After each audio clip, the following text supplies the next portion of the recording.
What's the millennial question? Apparently, millennials as a generation, which is a group of people who were born approximately 1984 and after, are tough to manage. And they're accused of being entitled and narcissistic and self-interested, unfocused, lazy. But entitled is the big one.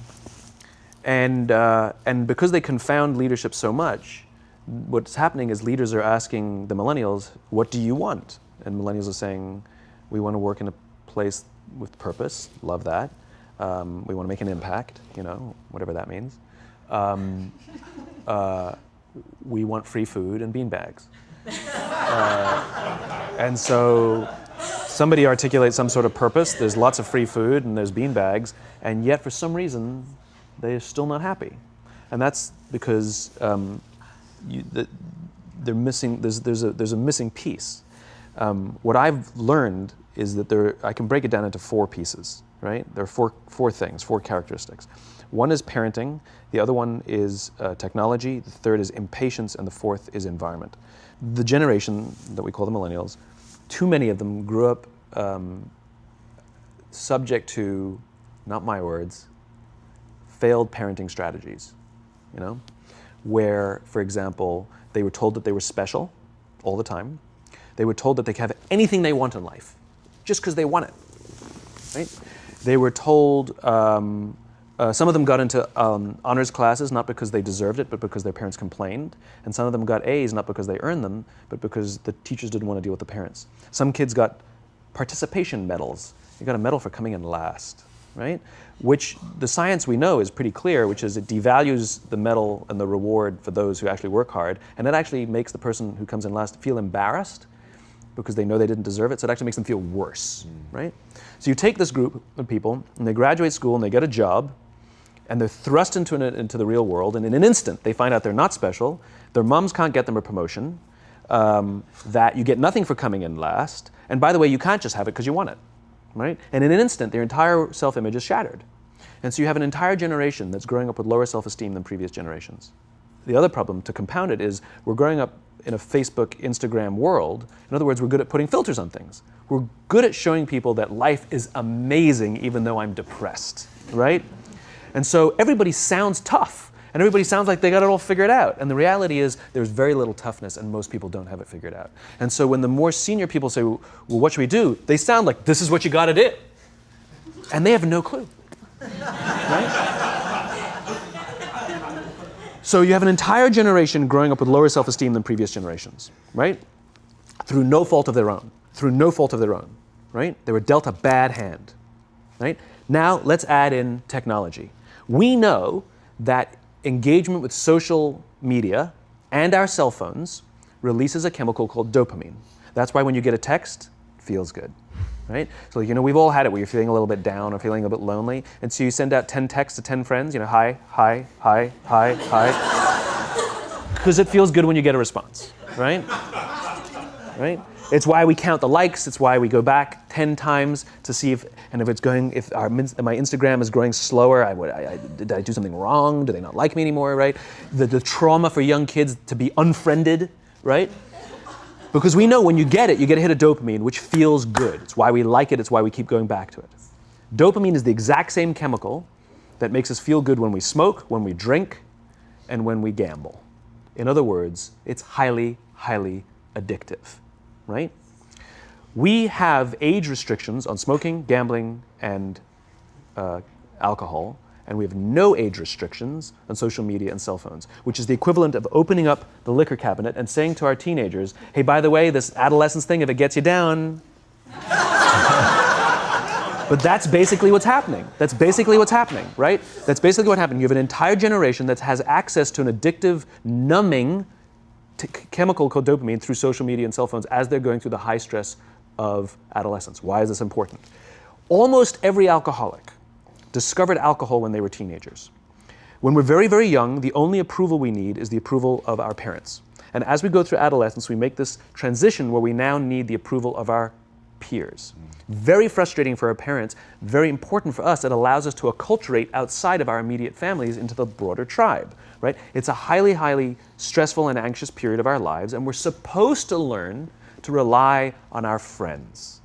Some people, quite by accident, discover alcohol and numbing effects of dopamine to help them cope with the stresses and anxieties of adolescence. Unfortunately, that becomes hardwired in their brains, and for the rest of their lives, when they suffer significant stress, they will not turn to a person, they will turn to the bottle. Social stress, financial stress, career stress, that's pretty much the primary reasons why an alcoholic drinks, right? What's happening is, because we're allowing unfettered access to these dopamine-producing devices and media, basically it's becoming hardwired, and what we're seeing is, as they grow older, too many kids don't know how to form deep, meaningful relationships. Their words, not mine. They will admit that many of their friendships are superficial. They will admit that their friends, that they don't count on their friends, they don't rely on their friends, they have fun with their friends, but they also know that their friends will cancel on them if something better comes along. Deep, meaningful relationships are not there because they never practice the skill set, and worse, they don't have the coping mechanisms to deal with stress. So when significant stress starts to show up in their lives, they're not turning to a person, they're turning to a device, they're turning to social media, they're turning to these things which offer temporary relief. We know, the science is clear, we know that people who spend more time on Facebook suffer higher rates of depression than people who spend less time on Facebook, right? These things balanced. Alcohol is not bad, too much alcohol is bad. Gambling is fun, too much gambling is dangerous, right? There's nothing wrong with social media and cell phones. It's the imbalance, right? If you're sitting at dinner with your friends and you're texting somebody who's not there, that's a problem. That's an addiction. If you're sitting in a meeting with people you're supposed to be listening to and speaking, and you put your phone on the table, face up or face down, I don't care, that sends a subconscious message to the room that you're just not that important to me right now, right? That's what happens. And the fact that you cannot put it away is because you are addicted, right? If you wake up and you check your phone before you say good morning to your girlfriend, boyfriend, or spouse, you have an addiction. And like all addiction, in time, it'll destroy relationships, it'll cost time, and it'll cost money, and it'll make your life worse, right? So you have a generation growing up with lower self-esteem that doesn't have the coping mechanisms to deal with stress, right? Now you add in the sense of impatience, right? They've grown up in a world of instant gratification. You want to buy something, you go on Amazon, it arrives the next day. You want to watch a movie? Log on and watch a movie. You don't check movie times. You want to watch a TV show? Binge. You don't even have to wait week to week to week, right? I know people who skip seasons just so they can binge at the end of the season, right? Instant gratification. You want to go on a date? You don't even have to learn how to be like, hey. You don't even have to learn and practice that skill. You don't have to be the uncomfortable one who says yes when you mean no, and says no when you mean no, and yes when you... You don't have to swipe right. Bang, I'm a stud. Right? You don't have to learn the social coping mechanisms, right? Everything you want, you can have instantaneously. Everything you want, instant gratification. Except job satisfaction and strength of relationships, there ain't no app for that. They are slow, meandering, uncomfortable, messy processes. And so I keep meeting these wonderful, fantastic, idealistic, hardworking, smart kids. They've just graduated school. They're in their entry-level job. And I sit down with them and I go, how's it going? They go, I think I'm going to quit. I'm like, why? They're like, I'm not making an impact. I'm like, you've been here 8 months. You know? It's as if they're standing at the foot of a mountain and they have this abstract concept called impact that they want to have in the world, which is the summit. What they don't see is the mountain. I don't care if you go up the mountain quickly or slowly, but there's still a mountain. And so what this young generation needs to learn is patience. That some things that really, really matter, like love, or job fulfillment, joy, love of life, self-confidence, a skill set, any of these things, all of these things take time. Sometimes you can expedite pieces of it, but the overall journey is arduous and long and difficult. And if you don't ask for help and learn that skill set, you will fall off the mountain, or you will, the worst case scenario, and we're already seeing it, the worst case scenario is we're seeing an increase in suicide rates, we're seeing an increase in this generation, we're seeing an increase in accidental deaths due to drug overdoses, we're seeing more and more kids drop out of school or take leaves of absence due to depression, unheard of. This is really bad. The best case scenario, those are all bad cases, right? The best case scenario is you'll have an entire population growing up and going through life and just never really finding joy. They'll never really find deep fulfillment in work or in life. They'll just waft through life and it'll be just, it's fine. How's your job? It's fine. It's the same as yesterday. How's your relationship? It's fine. Like that's the best case scenario, which leads me to the fourth point, which is environment, which is we're taking this amazing group of young, fantastic kids who are just dealt a bad hand. It's no fault of their own. And we put them in corporate environments that care more about the numbers than they do about the kids. They care more about the short-term gains than the long-term life of this young human being. We care more about the year than the lifetime, right? And so we are putting them in corporate environments that aren't helping them build their confidence, that aren't helping them learn the skills of cooperation, that aren't helping them overcome the challenges of a digital world and finding more balance, that isn't helping them overcome the need to have instant gratification and teach them the joys and impact and the fulfillment you get from working hard on something for a long time that cannot be done in a month or even in a year. And so we're thrusting to them in corporate environments, and the worst part about it is they think it's them. They blame themselves. They think it's them who can't deal. And so it makes it all worse. It's not. I'm here to tell them it's not them. It's the corporations, it's the corporate environments, it's the total lack of good leadership in our world today that is making them feel the way they do. They were dealt a bad hand, and I hate to say it, but it's the company's responsibility. Sucks to be you, like we have no choice, right? This is what we got, and I wish that society and their parents did a better job. They didn't. So we're getting them in our companies, and we now have to pick up the slack. We have to work extra hard to figure out the ways that we build their confidence. We have to work extra hard to find ways to teach them the social skills that they're missing out on. There should be no cell phones in conference rooms. None. Zero. And I don't mean the kind of like sitting outside waiting to text. I mean like when you're sitting and waiting for a meeting to start, this is what we all do. We all sit here and wait for the meeting to start. Meeting starting? Okay. And we start the meeting. No, that's not how relationships are formed. Remember we talked about it's the little things? Relationships are formed this way. We're waiting for a meeting to start and we go, how's your dad? I heard he was in the hospital. Oh, he's really good. Thanks for asking. He's actually at home now. Oh, I'm really glad. That was really amazing. I know, it was really scary for a while. That's how you form relationships. Hey, did you ever get that report done? Oh my God, no, I didn't. I'll help you out. Can I help you out with that? Really? That's how trust forms. Trust doesn't form at an event in a day. Even bad times don't form trust immediately. It's the slow, steady consistency. And we have to create mechanisms where we allow for those little innocuous interactions to happen. But when we allow cell phones in conference rooms, we just, okay, have the meeting. And then my favorite is like when there's a cell phone there and you go like this, you go. It rings and you go. I'm not going to answer that. Like, Mr. Magnanimous, you know? When you're out for dinner with your friends, like I do this with my friends. When we're going out for dinner and we're leaving together, we'll leave our cell phones at home. Who are we calling? Maybe one of us will bring a phone in case we need to call an Uber or take a picture of our meal. Goes without saying, come on. I'm an idealist, but I'm not insane. You know? Not a heathen. I mean, it looked really good. We'll take one phone. And so it's like an alcoholic. The reason you take the alcohol out of the house is because we cannot trust our willpower. We're just not strong enough. But when you remove the temptation, it actually makes it a lot easier. And so when you just say, don't check your phone, people literally will go like this. And somebody will go to the bathroom, and what's the first thing we do? Grab the phone. Because I wouldn't want to look around the restaurant for a minute and a half, you know? But if you don't have the phone, you just kind of enjoy the world. And that's where ideas happen.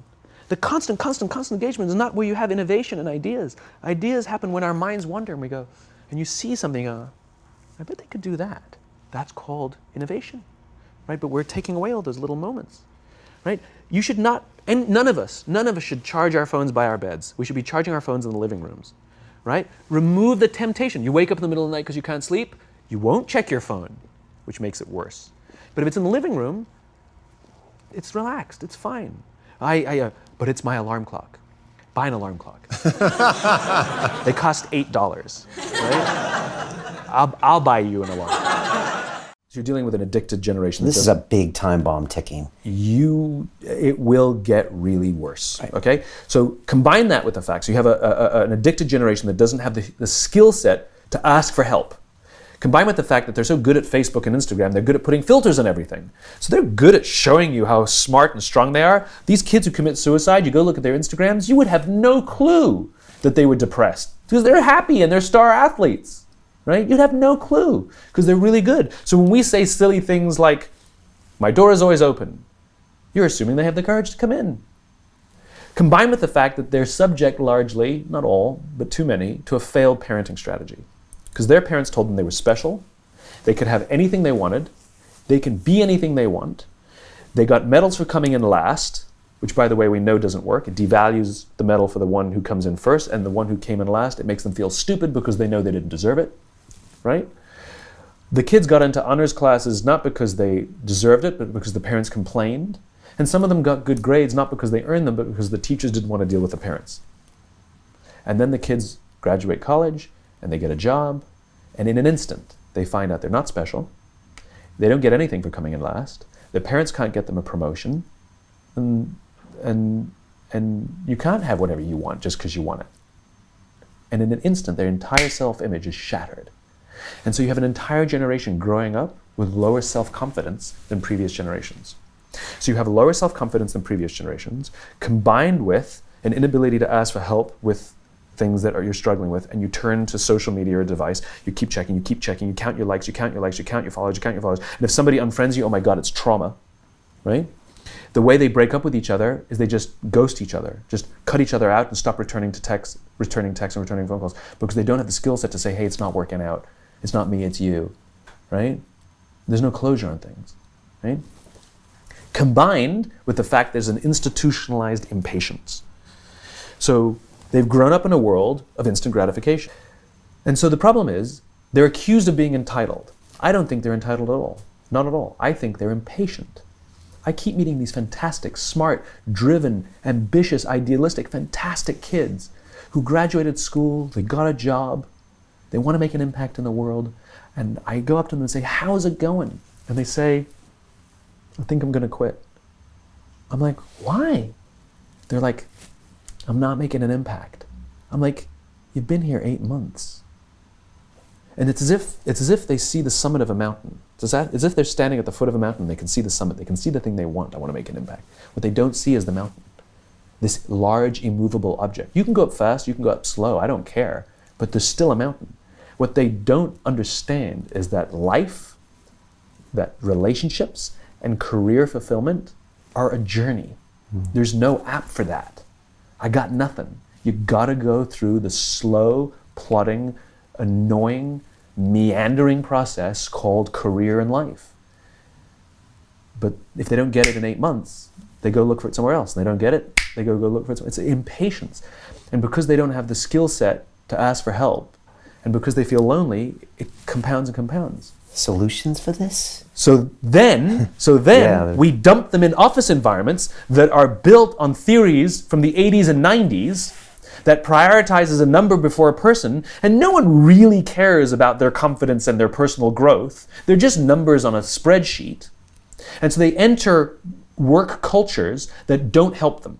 And the problem is they're entering the workforce at a deficit. I hear from kids. They tell me that they struggle to form deep, meaningful relationships, and the companies don't care. And so it's destructive to them as individuals, but ultimately it'll hurt the companies because more and more millennials are entering the workforce. I believe, to your point about solution, that now the responsibility on companies is even greater than it's ever been before to take care of its people. Because if the environments in which we're asking our youngest workers to work in isn't built to help them, I can't even imagine what the suicide and homicide and just the rates of depression, and accidental deaths due to overdose are going to look like in the future. It's going to reach epidemic proportions. It's already, the statistics are already alarming, and yet nobody's sounding any alarm bells.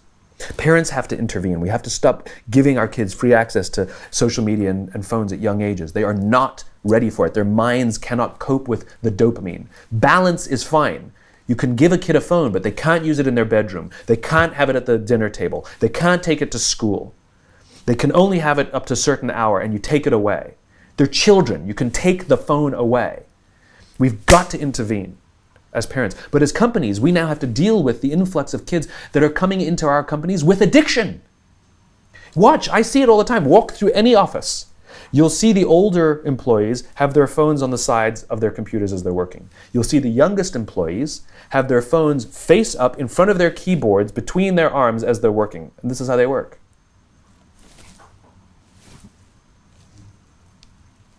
And the science is alarming. They did experiments on mice where they did the multitasking. They put flashing lights to mimic going from the computer to the cell phone, the computer to the cell phone to the TV. The mice that were exposed to the changing lights, it took them 3 times longer to solve a maze than the mice that weren't, and the damage was permanent. It didn't improve when they stopped the lights. This is intense. And the leadership now is even more important than ever. And leadership now is even more important. Yeah. And the leaders now are even more irresponsible. You are responsible for the lives of human beings, and some of these human beings are your children. So okay, you bastard CEO who thinks all the stuff that I talk about is craziness, and you don't have time to make these changes. This is I hear. We don't have time. It's a war out there. I've actually heard executives tell me that. It's a war out there. I don't have time for this leadership stuff. I know guys who go to war, and I'll tell you, it's not a war, what you're going through.